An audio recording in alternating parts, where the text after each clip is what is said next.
Episode 2742 of the number one podcast and Apple podcast for job search. This is No BS Job Search Advice Radio. I'm Jeff Altman, the Big Game Hunter, and welcome. I've been the host of this show since November 10, 2010. Yes, you heard that right. We've been on air for almost 13 years now. Wow. Today's show is one that 13 years ago we never would have thought possible, and that's the incorporation of AI in our business lives. Yes, there were versions of AI back in the Stone Ages, but not like it is now. And this is a very interesting environment to be in. And at the same time, you got to be careful, and that's what this show is about.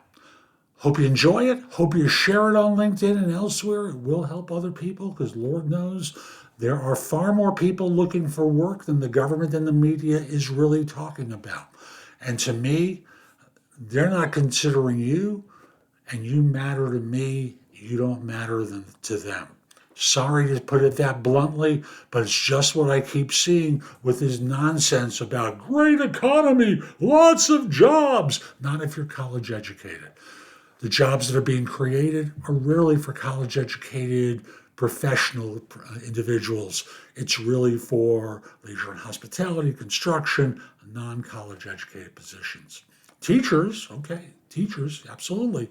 People whose agencies get government funding, government jobs, but not for private sector individuals who are college educated. Sorry, but that's why I'm saying over and over again to people, you matter to me, and I'm trying to help you.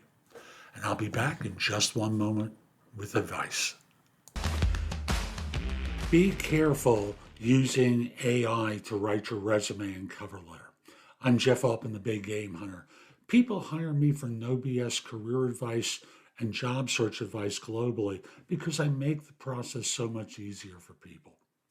Now, there was a survey I saw that pointed to the fact that companies are not very fond of the idea of entry-level candidates using AI to write their resumes and cover letters.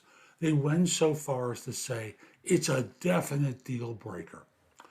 And on the other hand, I understand why you might want to use it because it makes it easier. After all, using AI to write an application, to write your resume or cover letter, it's a marketable skill. And more firms are incorporating AI. So I understand the hypocrisy here. But, again, you have to understand what the AI may generate for you. Ideas are okay, but you have to recognize that some of the things that it will issue, some of the things that it'll write are nonsense. They're boring. They use unnecessary superlatives or flowery language that doesn't make sense, in business. Also, it may not accurately represent you. And thus, it's one thing to have a resume that accurately depicts your background. On the other hand, if it misleads or has inaccurate information, you have to correct that. You can't just send it as though it's really you. Remember, whether it's a hiring manager, a third-party recruiter, or a corporate recruiter, these people are not idiots.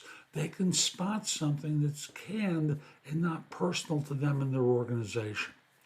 Again, it's one thing to learn about a new technology and incorporate it into your work. It's another thing to use it and use it incorrectly to try to advantage yourself, but unintentionally hurt yourself.